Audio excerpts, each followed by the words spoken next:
Hey guys, welcome back to MMA Library. Today in MMA and UFC news.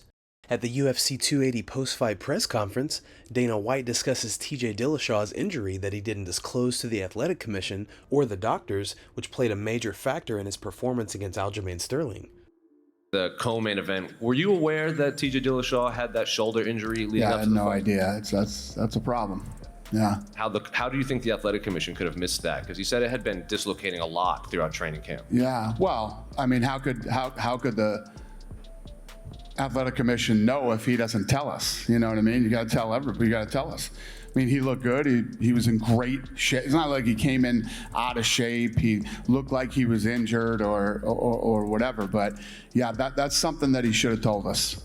Then based off of what you had said earlier, was the plan still to have Sean fight Aljamain, considering Sean won and Aljamain won? Does Sean fight Aljamain now? Yeah. I don't know. I mean, I don't make fights, and the fight just happened. We'll see what's next. Alexander Volkanovski talks about the game plan for his next bout against Islam Makhachev for the lightweight title. Here's the clip. When you fight Islam, what's the winning game plan from Islam? Well, that's definitely a speed advantage I'm definitely going to have. That's the thing, like a lot of people are going to be like, there's going to be a size issue. Everyone's bigger than me and I train with a lot of guys bigger than me.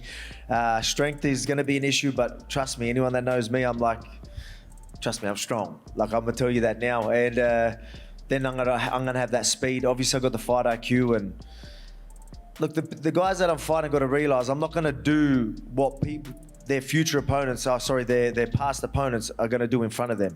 I move a lot different. I'm a way harder puzzle to figure out, and they figure that out real quick when I'm in front of them. Dana White gives his thoughts on the main event submission finish by Islam Makhachev to become the new lightweight champ. Thoughts on the main event? What did I think of the main event? Yeah, the finish. Incredible. I mean, I've been saying all week, you got two of the absolute best in the world in their prime facing off, and when I went up into the octagon after, Khabib said, I told you he's the best in the world. And yeah, I mean, to beat Oliveira is one thing, to beat him the way he beat him is another, and as fast as he did it, he looked incredible tonight. The big question going in tonight was, how was he going to deal with the pressure? He dealt with it just fine. And given the way that Charles has looked so dominant lately and the way that Islam beat him pretty handedly, how far do you think he could take this reign? How long do I think he can take this reign? I don't know. That remains to be seen. Henry Cejudo reacts to the decision being read in the fight between Petr Yan and Sean O'Malley. It seems as though the majority of fighters watching believe that Yan won unanimously, but with the judges, that wasn't the case. Let's check it out. He's like, let me meditate. Maybe I could win. Watch this.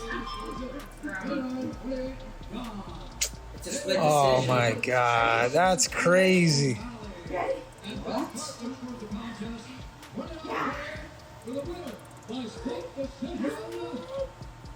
No! No way! What the? What do you guys think? Did you score the fight for O'Malley, or did you think Yan should have won? Let us know in the comments below. Dana White reacts to the altercation Khamzat Chimaev got into with Khabib's cousin in the audience during Makhachev's post-fight interview. They fought in... It's what we do here. It's what we do. This is a rough business. Mean things are said. Sometimes guys get into it. It's our job here at the UFC to make sure that stuff doesn't happen.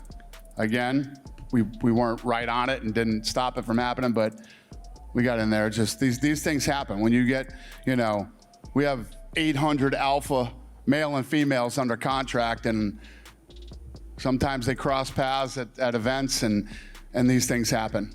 It doesn't bother me or hurt my feelings or any of that stuff. We handle it and then we move on. Do you know why Khamzat was, at that proximity by the cage? Did he get... Do I know why he what? Yeah, how did he get that close to the cage, Khamzat? Like, did he go over the barrier, or? No, he was sitting on our side. Okay. So I didn't even know Khamzat was coming tonight. He was invited here by Abu Dhabi. So the seats behind me are owned by Abu Dhabi here in Abu Dhabi. We have an update on Khamzat Chimaev's altercation with Khabib's cousin, Abu Bakr, at UFC 280. It seems that Khamzat and Nurmagomedov actually have a history. Just last year, Nurmagomedov posted a message to Khamzat on Instagram about some comments he made about Khabib. Khamzat, I see you changed your clothes quickly. After moving to Sweden and writing a complaint to your own Chechen Republic that you are being harassed there, you received documents for a good life in Sweden. But now gaining glory, you looked changed. Now you're back and living in Chechnya and all is well with you. I am happy for you. Don't lose that comfort zone. Not long ago in America, you sat and ate with us at the same table, worked out in the same hall, went to the mosque together, and called us brothers. And now you write that you're going to tear someone up. Yes, I agree, everyone has the right to express their opinion, but be careful with what you say. The whole episode between Khamzat and Khabib originated after some comments were made on now head of the Chechen Republic, Ramzan Kadyrov's Instagram livestream. Both Kadyrov and Khamzat once had smooth relations with Khabib, but this is what seems to have turned the tide of their relationship. On Kadyrov's livestream, he made comments about Khabib never performing in the UFC with the Russian national flag or the flag of Dagestan. Kadyrov claimed that Khabib is a UFC project and the promotion can make champions out of whoever they wish to. He also said that he is willing to pay Khabib more than the UFC to compete in a Russian promotion, ACA, and prove that he is truly unbeatable. Khamzat Chimaev, who at the time was watching the broadcast on Instagram Live, commented saying, "We'll tear him apart if he wants." This appears to be the origin of the tension between Khamzat, Khabib, and his cousin. I'm sure we'll be getting more details in the days to come, so stay tuned. In a recent video, Chael Sonnen talks about how Charles Oliveira almost lost his last 3 fights, so it wasn't surprising to see the outcome of his loss to Makhachev. The bad news is this, okay, and this is very bad news. For the people that were willing to overlook Oliveira's record, 8 losses, for the people that were willing to do that, and were attempting to say this is the greatest fighter in the world, not only at 50, but we should give him the belt, like that was a talk. Not only do we give him the belt, we put him the best ever. Forget about Khabib being 29-0 and forget about Oliveira's losses. This is the best ever. I actually am not against that argument. In terms of, I don't think at 29-0 is better than 18-8 just because one says 0 and one says 8. Like, I'm open to that conversation, but we had people that were saying to hell with all of that. This is the greatest. This is the pound for pound great. He's going to destroy Islam. As a matter of fact, Islam doesn't even belong in there. Do you really believe that?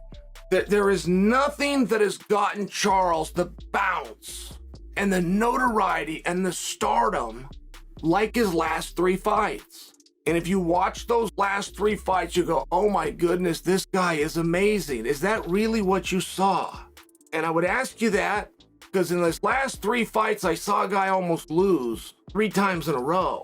In his last 3 fights, I saw a guy almost get finished decisively by 3 different opponents. Did you miss that part?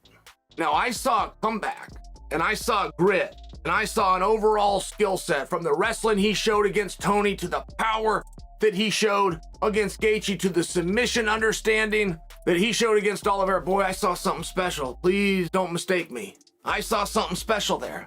But there was a belief that that was the best that had ever done it. A guy who 3 fights in a row was on the canvas with referees almost going to stop the fight. Now, I'm only saying that. I'm only bringing that to you because, while getting those victories were impressive and helps to solidify your spot in the main event, there was questions on Islam because he hadn't had the same opponents. He hadn't had the same ranking guys. He hadn't had the same adversity. He hadn't had those same hard moments. Guys, where in sport would that come to any other conclusion than being an advantage? Guys, thanks so much for checking out the video. If you like the content we do here on this channel, don't forget to like and subscribe to MMA Library for all the latest MMA and UFC news. We'll see you in the next video.